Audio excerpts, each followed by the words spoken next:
Today we will start with Standard 8 Human Body and Organ System.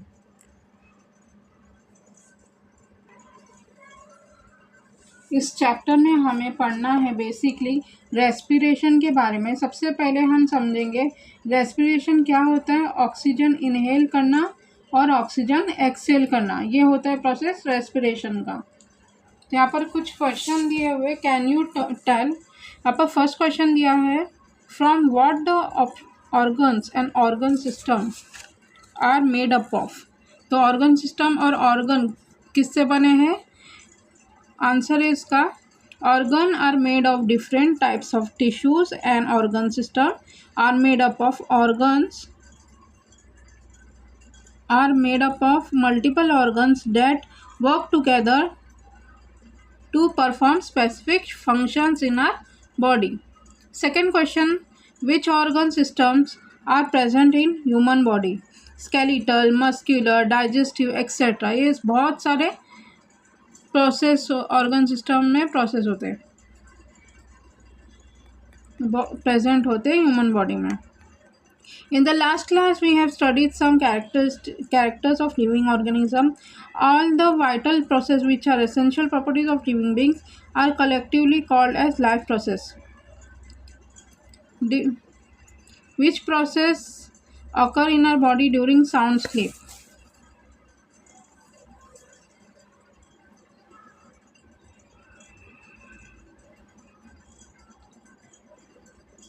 During sound sleep, your body and brain undergo essential restorative process, including the repair of cells, consolidation of memories, hormonal regulation, detoxification of the brain, and energy conservation and replenishment. ये क्या है? Process occur in our body during sound sleep का answer है।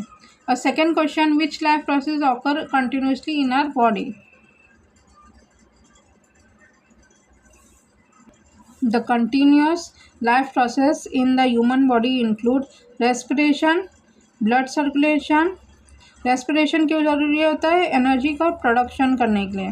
Blood circulation, transportation of nutrients and oxygen and metabolism के लिए। Different organs in our body are working in group as to smoothly carry out various life process.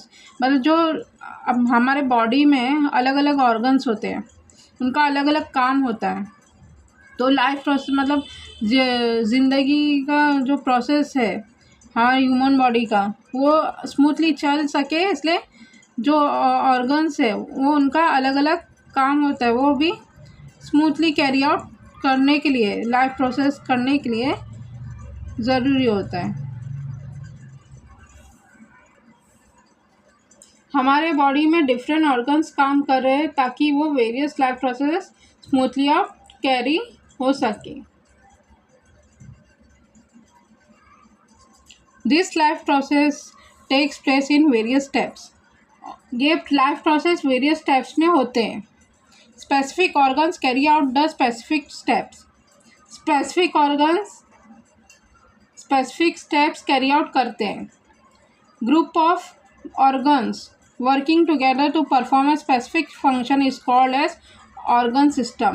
Group of organs जो मिलकर specific function perform करते हैं उन्हें क्या बोलते हैं? organ system बोलते हैं।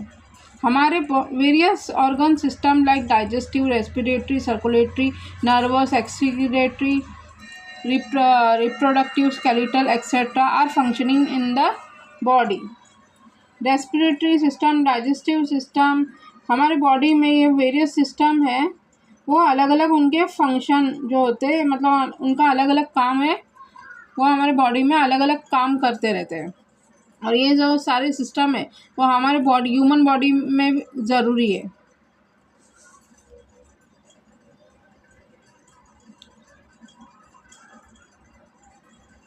Energy is essential to operate all the life process in human body. Energy बहुत ज़रूरी होता है लाइफ प्रोसेस का, जो फंक्शन, जो लाइफ प्रोसेस है ह्यूमन बॉडी की, जो ज़िंदगी जो चलती है ह्यूमन बॉडी की, वो वो ऑपरेट करने के लिए क्या ज़रूरी होता है? बॉडी में अगर एनर्जी ही नहीं होगी तो कैसा इंसान वीक होगा, ठीक है। जैसे हम खाना खाएंगे तो हम खाना क्यों खाते हैं? क्योंकि बॉडी को एनर्जी मिल सके। अगर एनर्जी ही नहीं हुई तो हमारा लाइफ प्रोसेस है जो है ह्यूमन बॉडी का, वो स्मूथली आउट कैरी नहीं हो सकता। मतलब हम लोग कुछ भी ऐसा काम कर नहीं सकते, इसलिए एनर्जी ज़रूरी है। Energy production occurs within the cell. Energy का प्रोडक्शन कहाँ होता है? सेल्स के अंदर। Cell need the supply of soluble nutrients and oxygen for this purpose. Cells को क्या ज़रूरी है? Supply of soluble nutrients on oxygen for this purpose. Soluble nutrients और ऑक्सीजन की सप्लाई की ज़रूरत होती है। और ये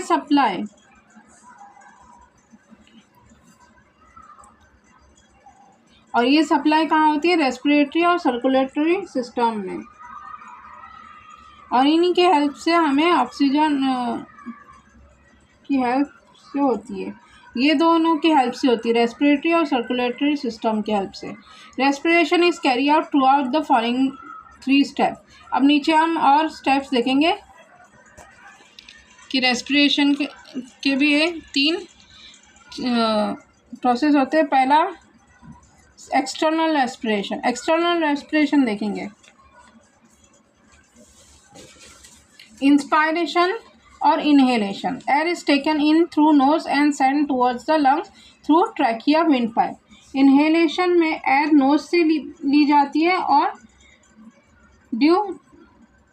ट्रैकिया विंड पाइप के थ्रू लंग्स की तरफ भेजी जाती है।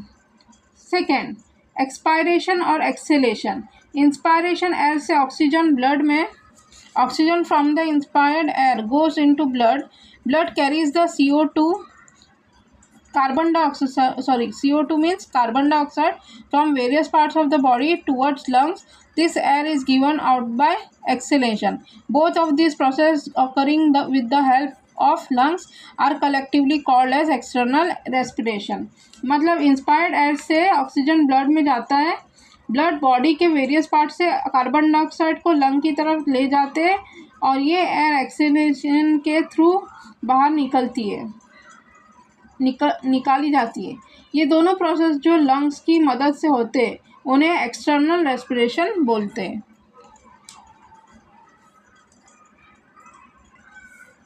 Internal respiration.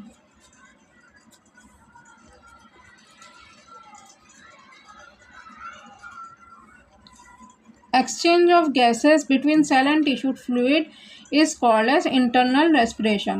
Exchange of gases जो भी हो, मतलब उन लोग की जो गैसेस है, जो सेल्स और टिश्यू के बीच में जो गैसेस का एक्सचेंज होता है उसे बोलते हैं इंटरनल रेस्पिरेशन। ऑक्सीजन ब्लड से टिश्यू फ्लूइड में मूव करता है और कार्बन डाइऑक्साइड टिश्यू फ्लूइड से ब्लड में मूव करता है।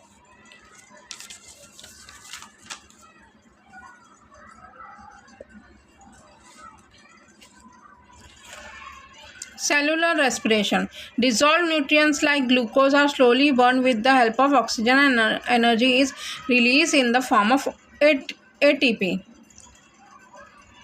Dissolved nutrients जैसे ग्लूकोज ऑक्सीजन के हेल्प से स्लोली बर्न होता है और with the help of oxygen, मतलब ऑक्सीजन के हेल्प से वो स्लोली बर्न होता है और एनर्जी रिलीज कैसे होती है? in the form of ATP. Waste material like CO2, carbon dioxide and water vapor are produced during the process. और ये प्रोसेस के दौरान कार्बन डाइऑक्साइड और वाटर वेपर जो है वो क्या है? वेस्ट मटेरियल, ये प्रोड्यूस होता है इस प्रोसेस के दौरान। और cellular respiration can be summarised as follows. ये जो है सेलुलर रेस्पिरेशन को समराइज कर सकते हैं, नीचे एक दिया हुआ है। ये ग्लूकोज C6H12O6 ये है ग्लूकोज। CO2 ऑक्सीजन, ग्लूकोज और ऑक्सीजन मिलके कार्बन डाइऑक्साइड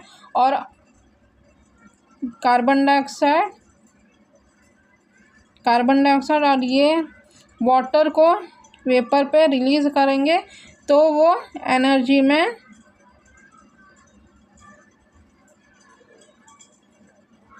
एनर्जी रिलीज़ करेगी एटीपी के फॉर्म में। ये पूरा ये दिया हुआ है। Respiratory system structure and function. Nose respiratory system का स्ट्रक्चर और फंक्शन, ये जो पूरा ये जो डायग्राम दिया है ये रेस्पिरेटरी सिस्टम का स्ट्रक्चर है और उसका काम क्या होता है वो हम इसमें पढ़ेंगे। Nose respiratory system and respiration begins with nose. Nose से ही स्टार्ट होता है रेस्पिरेटरी सिस्टम और रेस्पिरेटरी सिस्टम कहाँ से शुरू हो रहा है, यहाँ से, ये नोज से ही शुरू हो रहा है। यहाँ से हम सांस लेते हैं और सांस बाहर निकालते हैं, मतलब इनहेलेशन और एक्सहेलेशन करते हैं। और air is filtered with the help of hair and mucus present in the nose. Air का फिल्टर हो रहा है with the help of air filtered हो रहा है इसके, और नोज में जो एयर पास होती है वो फिल्टर होती है with the help of hair and mucus present in the nose. Nose में क्या प्रेजेंट होता है, हेयर और म्यूकस, जिसकी मदद से एयर क्या होती है, फिल्टर्ड होती है। Pharynx, food pipe and wind pipe originate in the pharynx.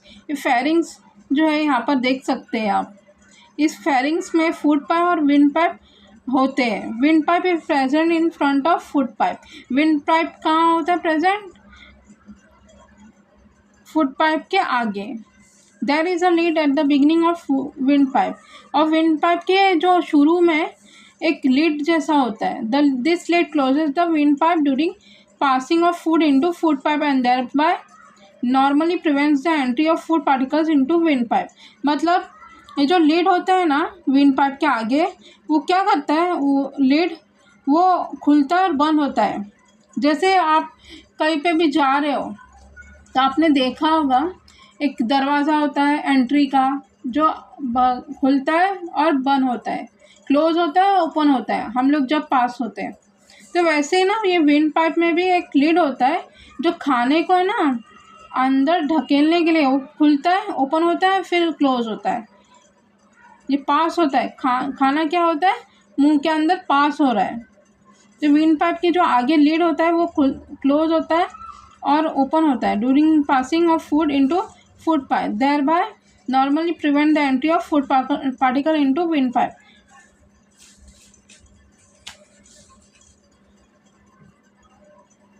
Wind pipe के बिगनिंग में एक लीड होता है, ये लीड फूड पाइप में फूड के पास होने के दौरान विंड पाइप को क्लोज करता है और इस तरह विंड पाइप में फूड पार्टिकल की एंट्री को नॉर्मली प्रिवेंट करता है, वरना विंड पाइप ओपन रहता है, इसलिए air pharynx through wind pipe में पास होती है। Otherwise wind pipe remains open, hence air passes through pharynx into wind pipe. Wind pipe is swollen at the beginning due to the sound box. Sound box की वजह से wind pipe की के beginning में swelling होती है। Wind pipe bifurcates in the thorax. Bifurcate means दो parts में डिवाइड करना, divide in two parts in the thorax. Wind pipe क्या हो, bifurcates in the thorax. Thorax में दो हिस्सों में बटती है ये। One branch enter in the right lung and the other into left lung.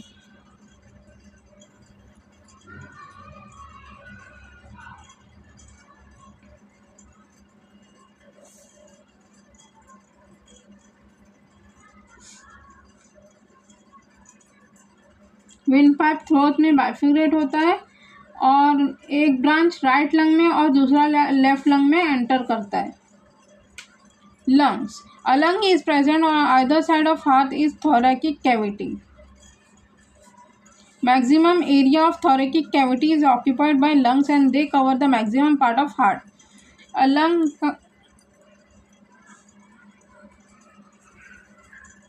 Heart के दोनों साइड पर thoracic cavity में एक एक लंग प्रेजेंट होता है। thoracic cavity थोरेकिक कैविटी का मैक्सिमम एरिया लंग्स ऑक्यूपाई करता है और वो हार्ट का मैक्सिमम पार्ट कवर करता है। हर लंग की डबल लेयर कवरिंग होती है। Maximum area of thoracic cavity is occupied by lungs and they cover the maximum part of heart. Each lung has double layer covering. मतलब हर lung का क्या होता है, कवरिंग डबल लेयर होता है। It is called as pleura और इसको बोलते हैं pleura. Lungs are elastic like a sponge. Sponge की तरह लंग्स क्या होता है, इलास्टिक होता है। Lungs are made up of small compartments called as alveoli. Rich network of capillaries is present around each alveolus. ये alveoli देखो, ये स्मॉल ये है alveoli। इसमें स्मॉल कंपार्टमेंट्स है, इसको बोलते हैं alveoli।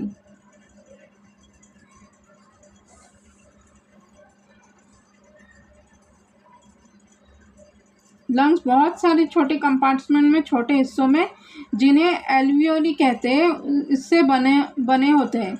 हर एल्वियोलिस के अराउंड कैपिलरीज का एक रिच नेटवर्क होता है।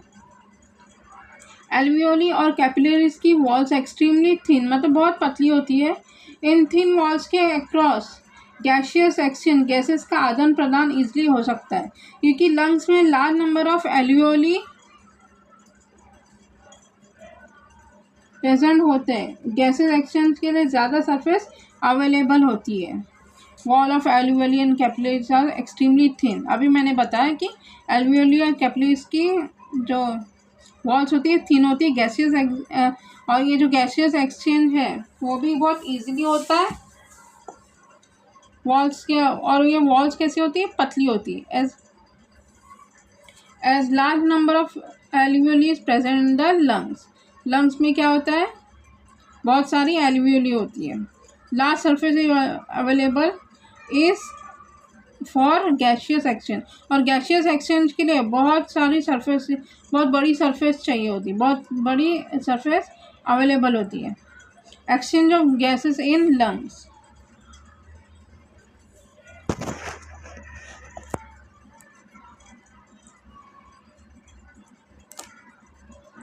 Gaseous exchange occur continuously while blood is circulating around the alveoli.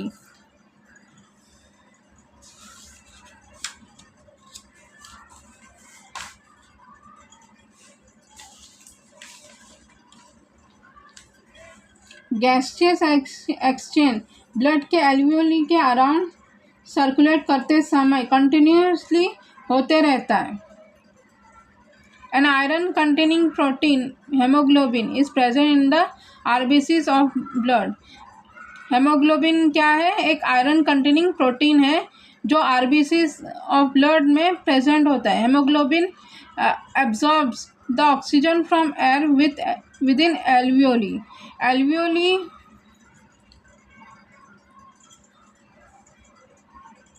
Alveoli के अंदर की एयर से ऑक्सीजन क्या करता है, एब्जॉर्ब करता है।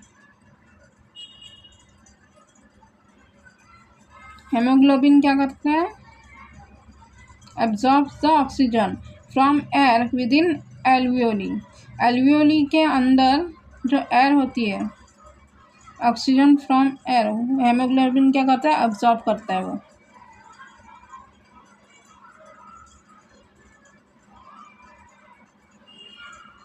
हेमोग्लोबिन की जो अंदर की एयर है, हेमोग्लोबिन में जो एल्वियोली के अंदर की एयर है, अंदर की एयर से ऑक्सीजन को एब्जॉर्ब करता है। Simultaneously carbon dioxide and water vapour move from blood into the alveoli. और कार्बन डाइऑक्साइड और वाटर वेपर मूव करते ब्लड से एल्वियोली तक।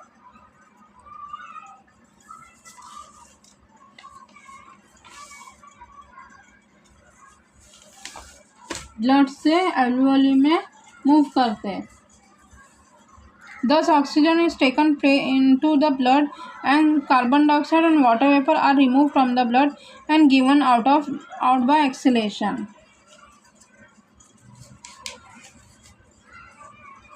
ऑक्सीजन ब्लड में लिया जाता है और कार्बन डाइऑक्साइड और वाटर वेपर ब्लड से रिमूव होता है।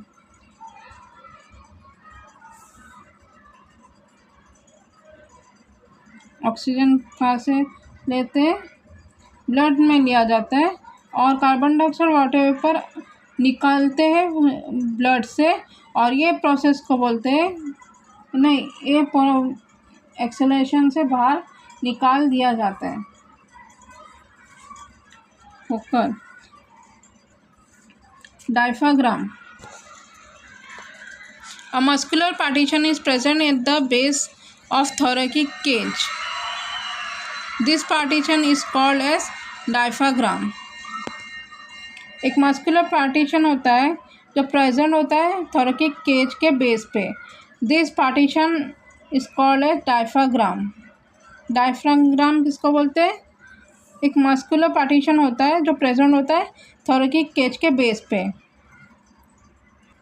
ये यहाँ पर देखो डायग्राम पे, ये होता है बेस पे, ये है diaphragm.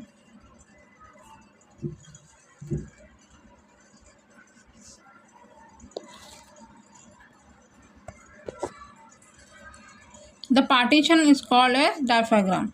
It is the present between the thoracic cavity and abdominal cavity. अभी मैंने डायग्राम में बताया कहाँ प्रेजेंट होता है, thoracic cavity और abdominal cavity में।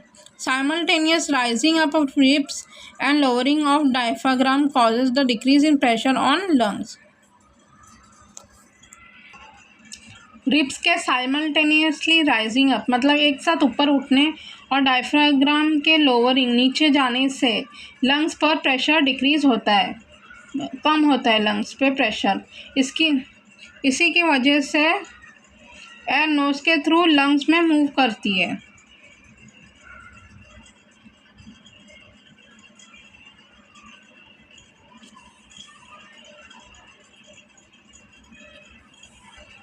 Due to this, air moves into the lungs through nose. When ribs return to their original position and diaphragm rises up, pressure on the lungs increase. अब जब ribs अपने return position पे आता है, original position पे, तो diaphragm उठता है, राइज अप होता है और जो लंग्स का प्रेशर है वो भी बढ़ जाता है। Due to this air moves from it through nose, और इसके वजह से एयर नोज के थ्रू बाहर निकल जाती है। Continuous upward and downward movement of diaphragm is necessary to bring out the breathing. Continuous upward और downward movement भी ज़रूरी होता है ब्रीथिंग के लिए। ब्रीथिंग के लिए डायफ्राग्राम का कंटिन्यूस अपवर्ड और डाउनवर्ड मूवमेंट ज़रूरी होता है। Can you recall what is meant by blood circulation? Blood circulation होता क्या है? The continuous movement of blood throughout the body via a network of blood vessel is called blood circulation. Which organ are present in blood circulatory system? Lungs or heart? Blood circulatory system. Circulatory system perform the function of transport of various substances like water, hormones, oxygen, soluble nutrients and waste material through different organs. Circulatory system क्या बहुत सारे function perform करता है। क्या करता है? Transport of various substance. Transport मतलब इधर उधर करना सब्सटेंस को, जैसे water, hormones, oxygen, soluble nutrients and waste material through different organs. अलग अलग ऑर्गन्स से के थ्रू ये करता है circulatory system. An independent system for blood circulation is present in human and higher animals. ये क्या है? इंडिपेंडेंट सिस्टम है, मतलब ये सर्कुलर होते रहता है, घूमते रहता है ह्यूमन बॉडी में और एनिमल्स में। और ये ब्लड सर्कुलेशन ह्यूमंस में और एनिमल्स में